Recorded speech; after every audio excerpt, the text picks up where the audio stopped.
Assalamualaikum warahmatullahi wabarakatuh. Selamat malam pemirsa. Jumpa lagi bersama saya Muhammad Zani Sulaiman di Warta Santri. Pemirsa, pada kali ini pengurus lembaga Aswaja Center Salafiyah Syafi'iyah Sukoharjo periode 2024-2025 menyelenggarakan Sinau Sejarah Nahdlatul Ulama bersama Kiai Haji Raden Ahmad Azami Ibrahimi. Baik pemirsa, berikut liputan selengkapnya. Dalam rangka memperingati Harlah Nahdlatul Ulama yang ke-102, pengurus Pusat Ikatan Santri Salafiyah Syafi'iyah atau IKSAS, khususnya Lembaga Aswaja Center Salafiyah Syafi'iyah Sukoharjo periode 2024-2025 menyelenggarakan Sinau Sejarah Nahdlatul Ulama yang bertempat di Auditorium Pondok Pesantren Salafiyah Syafi'iyah Sukoharjo Situbondo.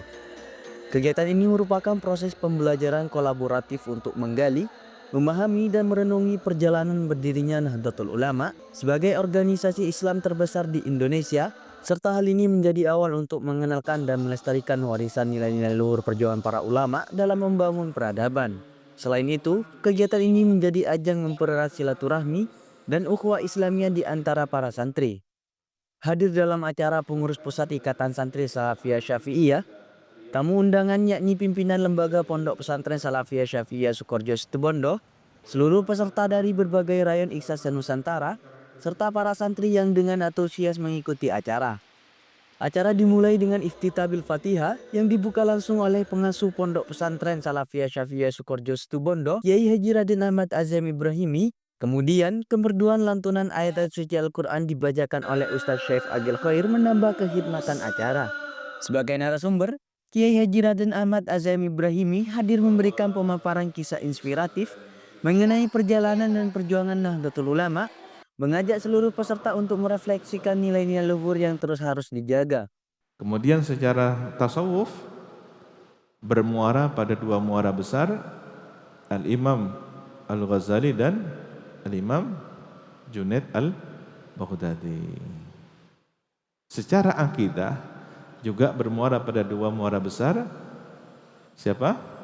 Al-Imam Abu Musa Al-Asy'ari, yang ternyata dzurriyyah dari sahabat Nabi Abul Hasan Al-Asy'ari. Lihat, kakeknya orang barokah, cicitnya orang barokah juga, penyelamat akidah.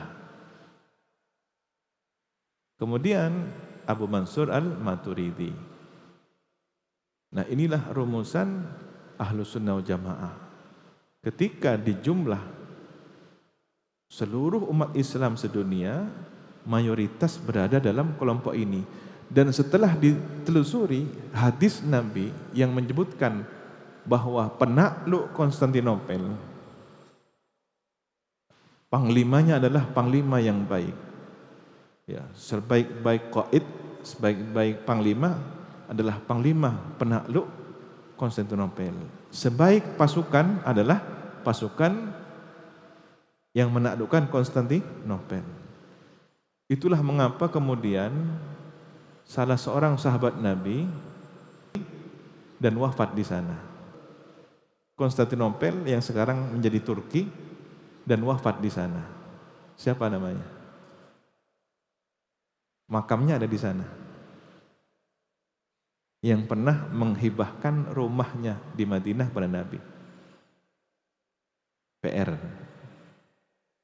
Dari siapa nama sahabat yang makamnya ada di Istanbul, Turki.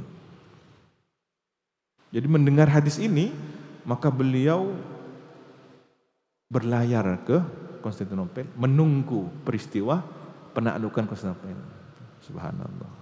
Kejadiannya belum, tapi nubuatnya sudah ratusan tahun sebelumnya. Dan Muhammad Al-Fatih bermadhab Ahnaf, pengikut Imam Abu Hanifah Nu'man. Panglima-panglimanya, komandan-komandannya, batalion-batalionnya, pasukan-pasukannya bermadhab Malikiyah, Syafi'iyah, dan Hanabilah. Nyambung bahwa sebaik-baik pasukan, sebaik-baik panglima, ternyata isinya siapa? 4 mazhab. Sawadul a'dhamnya di sini. Kok tiba-tiba ada kelompok kecil merasa paling Ahlus Sunnah wal Jamaah, kemudian menyalahkan yang mayoritas. Siapapun yang berintisab kepada Asy'ari, akidahnya disesatkan. Nah ini kan aneh. Dia yang sendiri, dia yang membedahi mayoritas, tapi dia yang merasa paling mayoritas. Nah ini yang akan nanti dipelajari siapa kelompok yang anani, ego dalam teologi keagamaannya. Yang terakhir, perlu dicatat baik-baik. Ada orang yang secara syariat itu baik syariatnya. Anti riba, anti khamr, anti zina, luar biasa. Salat tahajudnya rajin, Qur'annya bagus, menjalankan sunnah, pakaiannya sangat sunnah, jenggotnya sangat sunnah, semuanya sangat sunnah. Tapi mohon maaf, pandai-pandainya iblis, pandai-pandainya setan melobangi pondasinya. Apa yang diserang? Akidahnya yang diserang. Maka sholatnya dibiarkan rajin, ya, semangat taklimnya, kumpul-kumpul majelisan, halaqah, wara, tidak mau uang riba, bisnisnya halal, travelnya halal, karena suka naik sepeda gede, moge syariat, ya. Tapi yang bolong apanya? Akidahnya kena. Setan biarkan kamu baik-baik saja, biarkan kamu jenggotnya panjang, biarkan kamu sholatnya paling sahdu bacaannya, paling khusyuk sudah. Kenapa? Karena pondasinya sudah kena. Nah sebaliknya, yang sudah Ahlus Sunnah wal Jamaah ini, yang sudah ada dalam rangkuman Sawadul A'dham, yang sudah mendapatkan predikat sebagai Ahlus Sunnah wal Jamaah, Al-Firqatun Najiyah, akidahnya baik, setan tidak membiarkan. Dibuat males mutola'ah, dianggap cukup mondok ambil barokah saja, tidak perlu rajin-rajin belajar, yang penting barokah. Akhirnya akidahnya dilemahkan di sini. Akhirnya pulang, yang penting saya NU, yang penting saya pernah mondok di Sukoharjo.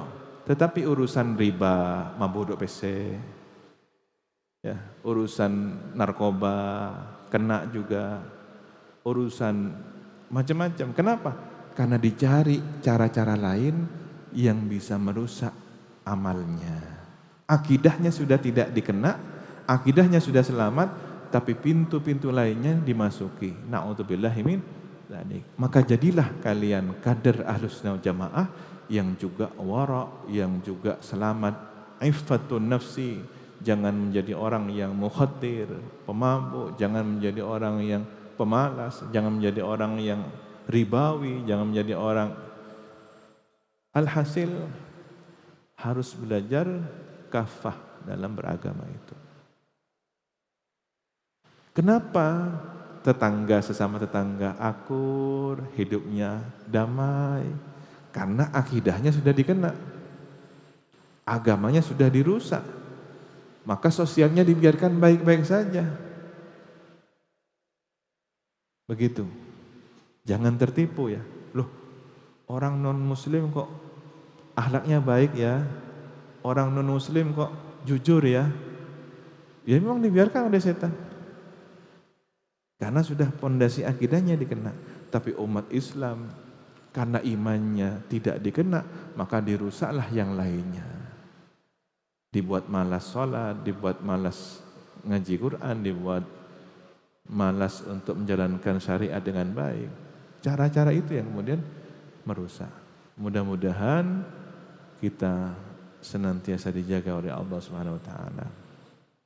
Closing sebagai penutup, belajarlah kajian ke-NU-an Ahlussunnah Jamaah atas dasar fondasi agama, karena ini adalah ibadah i'tiqadiyah. Ibadah i'tiqadiyah yang pahalanya sepanjang hayat. Setiap nafas kita akan bernilai pahala selama kita berakidah yang selamat. Nafasnya kita ini sudah menjadi ibadah. Kenapa? Karena membersamai keyakinan i'tiqad yang benar. Itulah ibadah yang paling lama. Ibadah yang tidak ada takbiratul ihramnya, tidak ada salamnya. Ibadah i'tiqadiyah sepanjang hayat. Tidak ada istirahatnya. Jangan pernah istirahat dari iman. Jangan pernah istirahat dari yakin kepada Rasul. Jangan pernah istirahat yakin kepada hari kiamat. Tidak ada istirahatnya sepanjang hayat. Bahkan ketika mati dan hidup kembali, kita akan membawa akidah ini, alaiha nahya wa alaiha namut wa inna insyaallah biha nub'atsu minal aminin. Acara yang terdapat pada Harlah NU yang ke-102 ini ada 3 acara. Yang pertama, lomba karya tulis muassis biografi Nahdlatul Ulama yang dilaksanakan pada tanggal 1 Januari. Dan acara yang kedua yaitu acara pengajian kitab Mafahim yang dilaksanakan pada tanggal 19 Januari. Dan yang terakhir pada malam hari ini tanggal 21 Januari 2025 yaitu Sinau Sejarah Nahdlatul Ulama yang diadakan di auditorium Pondok Pesantren Salafiyah Safiyah Sukorejo. Alhamdulillah semuanya berjalan dengan lancar. Harapan kami mengadakan kegiatan ini agar bagaimana seluruh santri tahu mengenai seluk-beluk sejarah berdirinya Nahdlatul Ulama, dan juga harapan kami bagaimana seluruh santri itu bisa memahami bahwa di dalam Nahdlatul Ulama itu tidak akan pernah lepas dari yang namanya perjuangan dan pengabdian. Alhamdulillah, acara Sinau Sejarah NU berjalan dengan lancar. Alhamdulillah dengan apa yang disampaikan oleh narasumber kita, yaitu Kiai Haji Raden Ahmad Azaim Ibrahimi, saya belajar bagaimana NU itu didirikan. Yakni diantaranya pengasuh kedua, yaitu Kiai Haji Raden As'ad Samsul Arifin, yang bagaimana menjadi mediator Jam'iyah Nahdlatul Ulama. Bagaimana juga pengasuh menyampaikan supaya para santrinya untuk terus melancarkan ajaran-ajaran akidahnya.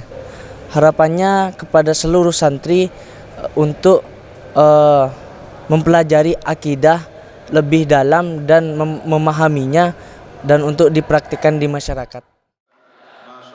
Setelah itu dilanjutkan dengan pembukaan resmi Sekolah Aswaja yang dibuka langsung oleh Kiai Haji Raden Ahmad Azaim Ibrahimi dengan membacakan basmalah yang 4 dan pemukulan beduk sebagai tanda peresmian sekaligus pemberian cenderamata.